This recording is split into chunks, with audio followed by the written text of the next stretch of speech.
The handcuffs clicked shut on my son's wrists. Daniel looked at me with wide, desperate eyes. His wife Vanessa screamed that it was all a mistake. The detective calmly read the charges of fraud and elder abuse. I sat frozen in my chair, watching my only child being led away. He shouted that I was destroying my own family, but in my heart I knew the truth. He had already destroyed it the moment he put a price on my life, and none of this would have happened if I had not checked that security camera on a quiet morning in Dallas. So let me take you back to the day it all began. If you enjoy real-life stories like this, subscribe to the channel. I am curious, where are you listening from today?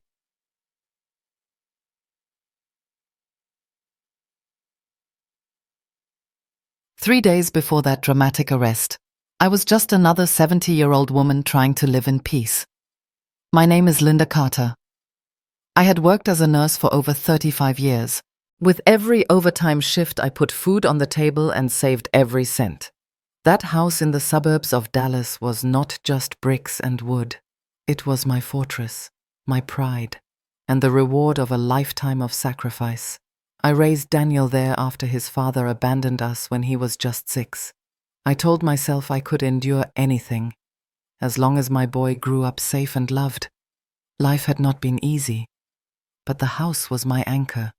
A few months ago, Daniel and his wife Vanessa convinced me to let them move in. They said it was to take better care of me. I believed them. After all, I was 70 now, and sometimes I forgot little things. Nothing major, but enough to make me appreciate their help. I gave them $800 each month for personal expenses, taken straight from my modest pension. It felt generous to me, though I thought they might see it as small. Still, I wanted peace under my roof. I wanted family around me. The irony is that I forgot to mention one important thing. A week earlier, I had called a technician to repair my broken surveillance cameras. For months they had been useless, and I felt vulnerable. When he finished the job, he installed a simple app on my phone. With a tap, I could see every room in real time. I meant to test it later, but that morning something pushed me to check immediately. Daniel had told me he had a job interview. Vanessa said she was running errands at the grocery store, so the house should have been empty. But when I opened the app, my heart nearly stopped. There they were in my living room, surrounded by piles of my private documents. Daniel held a locked folder that had always been in my desk drawer. Vanessa spread papers across the coffee table, holding one up to the light. Her voice came through the audio feature, sharp and cold. "Where is the original deed? Rick cannot create a forgery without it. Rick." The name sent chills down my spine. I remembered him, a shady lawyer Daniel once introduced at a bar. I had never trusted that man. Now I understood why. Daniel muttered with frustration that I was too meticulous, too careful. He was cursing the very order he had praised all my life. Vanessa smiled as she read aloud from an appraisal. The house was worth more than $650,000.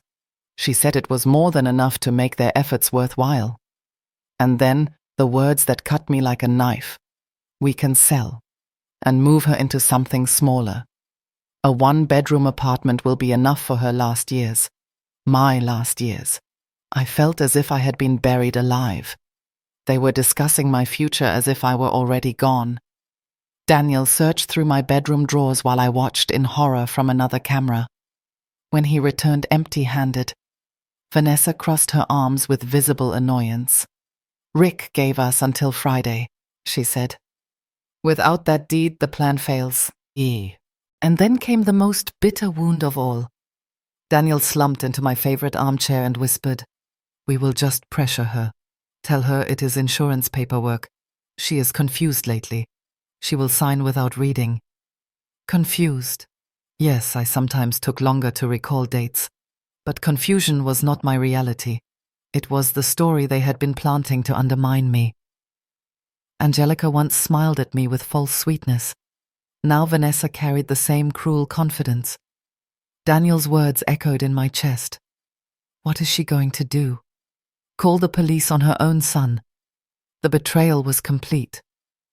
Yet as I watched them shuffle my papers without care, a strange calm settled over me. They thought they were hunting me, but they did not know I had the perfect weapon in my hands. The cameras were rolling, and I had every word recorded. That was the day I stopped being a helpless mother. That was the day I became the quiet detective in my own home, and that was the day the war truly began. I kept watching that screen long after Daniel and Vanessa left the living room. My hands were cold, even though the Texas sun was streaming through the window. Every cell in my body wanted to run into that room and scream, but I forced myself to stay still. If I confronted them now, I would lose every chance to prove what they were doing. They thought I was weak. They thought I was confused. They thought they could play with my life like it was a board game. They were wrong. That evening I sat at my kitchen table with a cup of chamomile tea, staring at the tiny phone screen.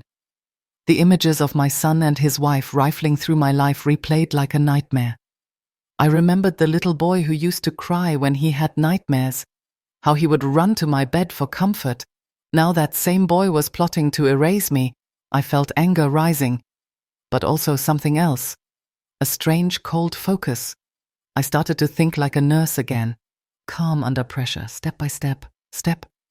First, I needed a backup. I downloaded every clip from the cameras onto a USB drive, then hid it inside an old cookie tin in the pantry. I also emailed copies to a private account I had just created. If anything happened to me, at least the evidence would live. Next, I needed to know how far they were willing to go. Were they just snooping, or was there a real plan? I did not have to wait long for the answer. The next morning, I opened the app while making coffee. Daniel and Vanessa were at my dining table with papers spread out. Whispering, Vanessa was typing on her laptop, her nails clicking like a metronome of greed. "Rick says he has the documents ready," she murmured. "He just needs the original deed for the signature comparison." "What if Mom notices it is missing?" Daniel asked, biting his nails, the same nervous habit he had as a child. Vanessa looked up with that cold smile I was starting to know too well. "Linda is 70 years old. She has not looked at those papers in months. Besides, we can just borrow it for a few hours and return it before she even notices." Borrow? They were talking about stealing my house like it was a library book. My stomach clenched, but I kept my face calm. I walked into the kitchen in view of the camera, pretending to fuss with the toaster.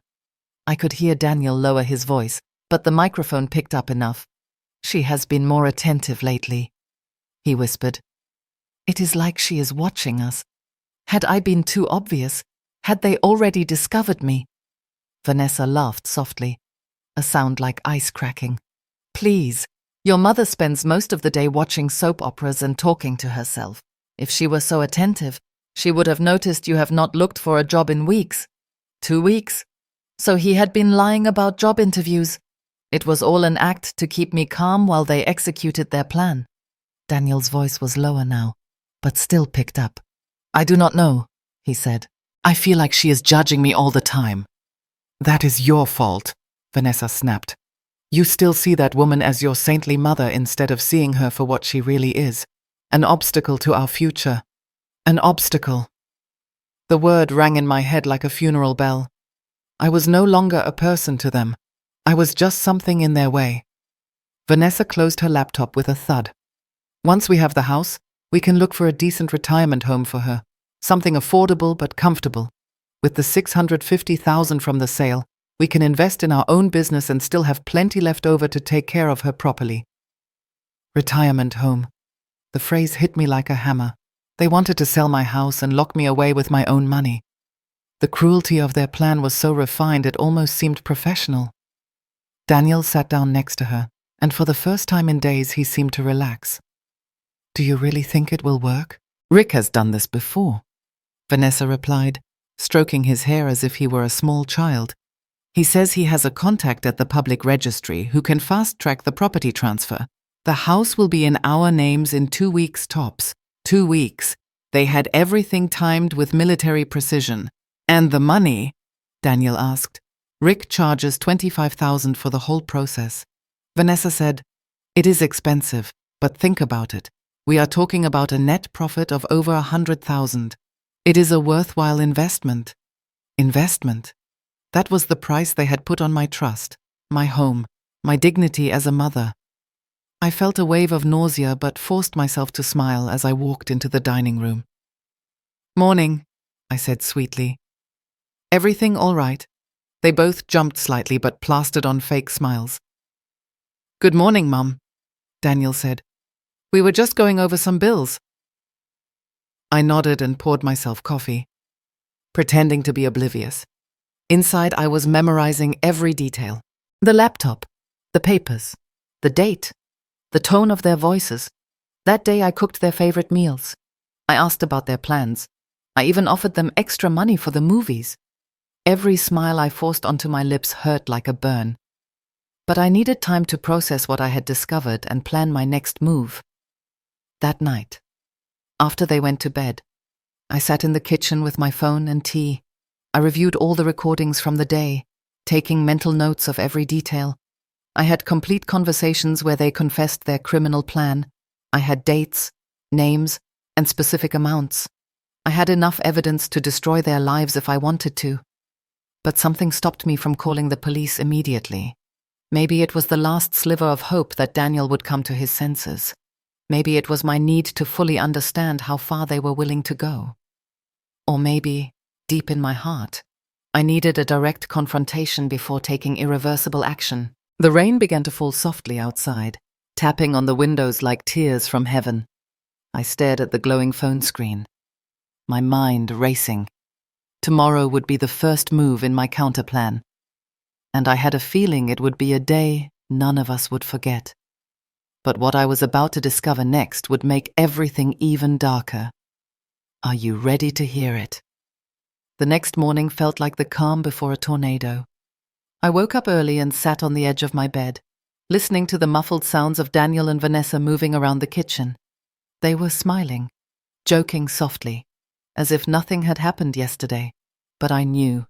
I had watched them whispering about cutting my insurance, taking away my car, and making me depend entirely on my small pension.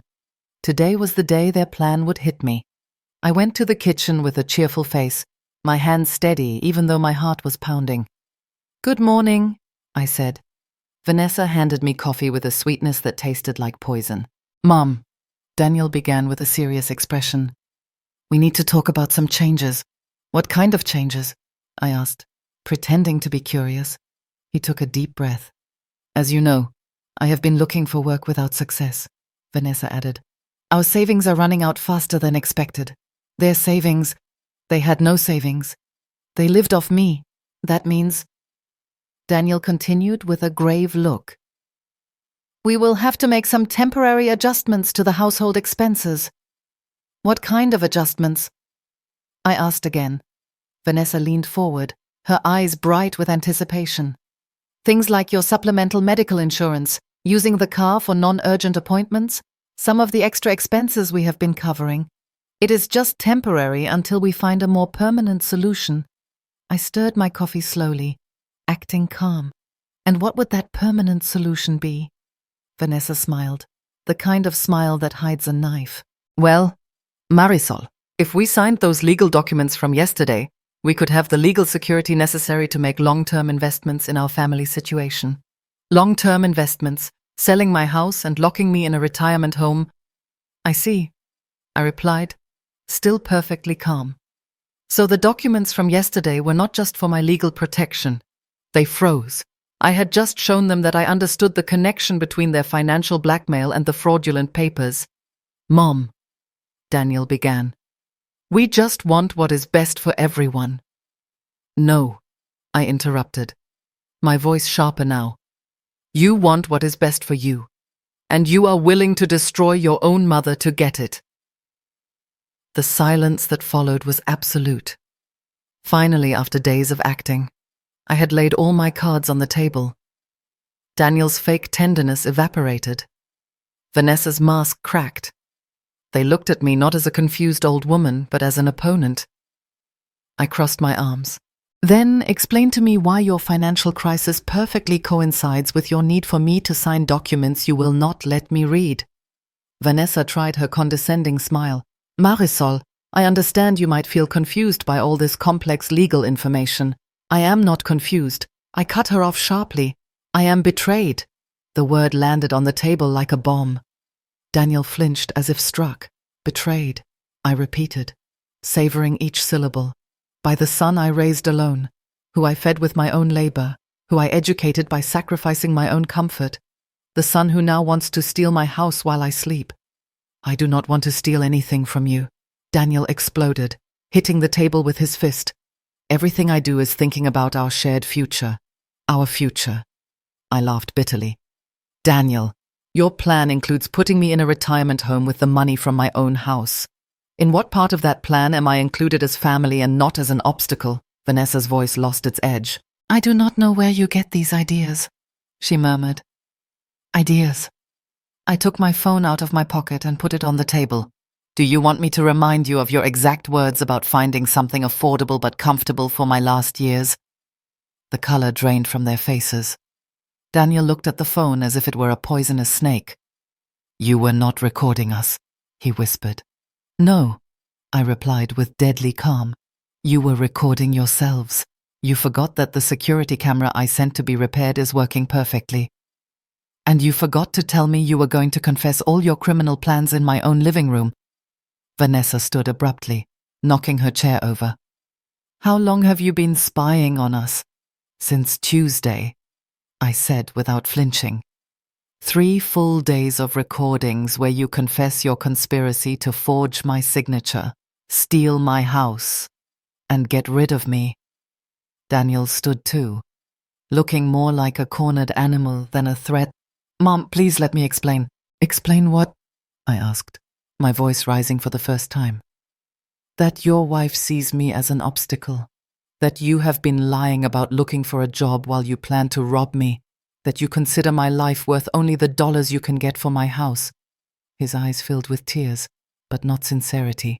Then tell me, Daniel, when Vanessa said it was time to stop seeing me as your saintly mother and start seeing me as an obstacle, what was your response? Silence. He knew I had the exact recording. Your response, I continued relentlessly, was, you are right. It is time to think about us. Those were your exact words. After 35 years of sacrificing for you, you decided it was time to sacrifice me. Daniel collapsed into his chair, covering his face with his hands. Vanessa had not given up, though. Fine, she said, regaining some composure. Let us say you have those recordings. What do you plan to do with them? The audacity of her question left me speechless for a moment. Even after being completely exposed, she was still trying to manipulate me, destroy my family. She scoffed. A 70-year-old woman alone with no family but us. What are you going to do? Marisol, call the police. Report your only son. I felt my heart start to beat faster. But then I remembered something they could not manipulate. What I was about to reveal next would turn the entire game upside down. Are you ready to see how? That night I sat alone in the kitchen, sipping a cup of tea, pretending to be tired after a long day. But deep down, I was ready for my counterattack. 3 days earlier, I had secretly called Dr. Rodriguez and asked her to help me find a private investigator. The man showed up early in the morning, while Daniel and Vanessa were still asleep. He carried a small bag filled with devices so tiny you could barely see them. In less than an hour, my living room and kitchen were equipped with hidden microphones and cameras. For weeks I had been the prey. Now, I was the hunter. That afternoon, while I acted as if I was watching television, I opened the app on my phone and tuned in. Vanessa's cold voice filled my ears. If she refuses to sign, Rick will handle the forged papers, and our doctor friend will certify that she's mentally unstable. My hands tightened around the phone. It was the perfect confession. A golden ticket. Daniel's voice followed, nervous and restless. Are you sure we'll get away with this? What if someone finds out? Vanessa laughed, but it wasn't warm. It was sharp, bitter, cruel. Who's going to believe a 70-year-old woman who accuses her own son? Everyone will think she's paranoid. I felt my stomach twist. But at the same time, my mind cleared. They weren't just planning to steal my house. They were planning to destroy my reputation, to erase my sanity. to turn me into a helpless old woman in the eyes of the world. That night I sat at the kitchen table until my tea grew cold, replaying the recordings again and again. Every word from their mouths cut deep. But it also gave me undeniable proof. For the first time in weeks, I felt hope. Hope that I wasn't crazy. Hope that I still had power. The next morning, I acted as if nothing had changed. I fried eggs, buttered toast, poured coffee, and placed everything on the table like I always did. Daniel sat down silently, his face tired and heavy. Vanessa smiled at me like I was her favorite pet. She slid the papers across the table. Marisol, we really need you to sign these. It's for your own good. I smiled back sweetly. Let me think about it a little more. Vanessa sighed, exchanging a look with Daniel. She had no idea that only hours earlier her own voice had given me the weapon I needed. Later that day, I checked the cameras again. This time Vanessa was on the phone. Rick, be ready. If she doesn't sign soon, we'll do it our way. Her voice was calm, certain, confident. She believed she had already won. But in reality, she had just sealed her fate. I put my phone down and took a deep breath. For years I had been the mother who sacrificed, the woman who gave everything. Now I had to be the woman who fought back. It wasn't just about the house anymore. It was about my dignity. It was about proving that love and trust should never be repaid with betrayal. I whispered to myself, steady and clear, this game isn't over. Not yet. Tomorrow, the tables will turn. The battle had entered a new stage. And this time, I wasn't the victim. I was the one in control. The next afternoon, the air in my house felt heavy, like the sky before a thunderstorm. I had spent the whole morning preparing. The hidden microphones were running. The cameras were recording. My lawyer was waiting for my signal. And Detective Johnson was parked down the street, ready to step in. Daniel and Vanessa thought it was just another ordinary day. They had no idea the walls were listening. They came into the kitchen after lunch, smiling with fake warmth. Vanessa placed the papers on the table again. Marisol, we need to finish this today. Rick says the deadline is coming. I sat down slowly, keeping my hands steady. Show me again where you want me to sign. Daniel slid the papers toward me. His eyes were bright with anticipation, but also a little tired. He thought the game was almost over. I picked up the pen and hovered it over the first page. Then I paused. What exactly does this clause mean? I asked, pointing to a paragraph. Vanessa leaned over. It just gives us the ability to handle things if you're sick. Nothing complicated. I smiled faintly. Handle things like selling my house. Her face froze for a second. Then she forced a laugh. Of course not. You're misunderstanding. I looked at Daniel. His fingers drummed nervously on the table. I don't think I'm misunderstanding at all, I said quietly. Daniel's voice rose. Mom, please. We're trying to help you. Why are you making this so hard? I set the pen down. Because I know exactly what you're doing. The room went still. Vanessa's mask slipped. Daniel's jaw tightened. For a heartbeat, no one spoke. Then I reached into my pocket and pulled out my phone. I tapped the screen and the sound of their own voices filled the kitchen. If she refuses to sign, Rick will handle the forged papers, and our doctor friend will certify she's mentally unstable. Vanessa's hand shot to her mouth. Daniel went pale. Where did you get that? He whispered. I looked straight at him. You gave it to me. Every time you opened your mouth, my cameras were listening. You spied on us, Vanessa hissed. I protected myself. I said, I did what I had to do because my own son and his wife planned to rob me. Daniel stood up so fast his chair tipped backward. His hands clenched into fists, but his eyes were full of panic, not anger. Mom, this is crazy. We can explain. No, I said, my voice sharper now. You will listen. For 35 years I worked double shifts to give you everything. I gave up my own life to raise you. And this is how you repay me, by plotting to take the only home I have." Daniel's lips trembled. He looked at me like he wanted to cry, but Vanessa snapped first. "Enough of this drama. You're not going to the police. You love him too much." I took a deep breath. "You're wrong." At that exact moment, the front door opened. Detective Johnson walked in with 2 uniformed officers. My lawyer followed with a calm, steady expression. The sound of their footsteps echoed in the kitchen. "Mr. Daniel Carter and Ms. Vanessa Reed," the detective said. "You're under investigation for conspiracy to commit fraud, attempted document forgery, and elder financial abuse." Daniel's mouth fell open. Vanessa took a step back, her face turning red. "This is insane. We're family. You can't just do this." The lawyer spoke gently but firmly. "We have admissible recordings of your conversations, plus a medical report proving Mrs. Carter is fully competent. There's no mistake here." Daniel turned to me, his eyes desperate. "Mom, please, don't let them take us. I'm your only son." I looked at him and felt my heart ache, but my voice stayed calm. "Daniel, you destroyed this family the moment you put a price tag on my life. I'm simply protecting what's left." The officers moved closer. Vanessa cursed under her breath. Daniel lowered his head and whispered something I couldn't hear. I watched them both and felt a strange mix of grief and relief.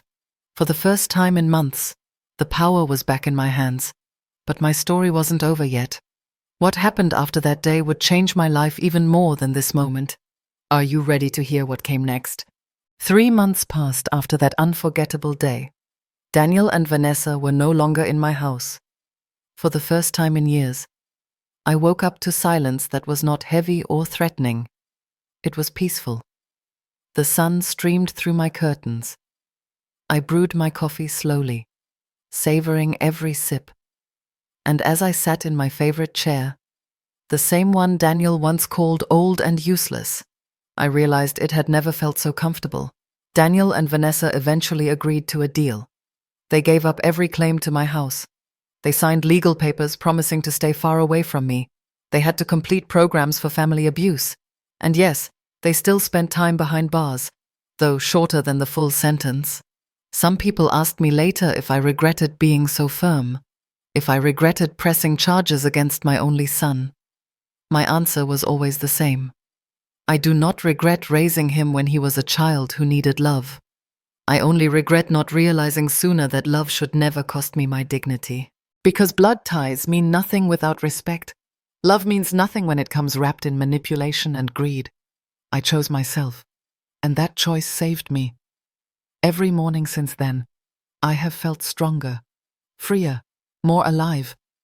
I learned that trust should always be paired with caution, that kindness does not mean blindness, and that no matter your age, you always have the right to protect your life and your home. Sometimes the people closest to you can hurt you the most, and sometimes you have to make the hardest decision of all, to let go of someone you once loved, so that you can finally survive. The lessons I carry from this storm are simple but powerful. Your bloodline does not give anyone the right to treat you like property. Your heart should not be used as a weapon against you, and your life belongs to you, not to those who see you as a burden. I look back now and see that the woman who walked into that nightmare was fragile, tired, afraid. But the woman who came out on the other side is strong, wise, and free. I am not just surviving anymore. I am living. And that is the greatest victory. Now I want to turn the question to you, the one listening right now. What would you have done in my shoes? Would you have pressed charges against your own child? Or would you have forgiven and tried to forget? Do you believe blood is more important than respect? Or is respect the true foundation of family? I would love to hear your thoughts. Share them in the comments, because I know this story will stir strong feelings. And while you are here, do me a little favor. If this story touched you, if it made you think about family, loyalty, and survival, please hit that like button. And make sure you subscribe to this channel. so you will not miss the next life story that might inspire you or open your eyes. Your support means the world to me, and it is what keeps stories like this coming. Family is not about blood. Family is about love, respect, and honesty. Anything less than that is not family at all. And if there is one message I want you to take away from my story, it is this. You are never too old to stand up for yourself. You are never too weak to fight for your dignity. And you are never alone when you choose the truth. Thank you for listening. Thank you for sharing this moment with me. And thank you for being part of this community, with love, with respect, and with strength. Until the next story.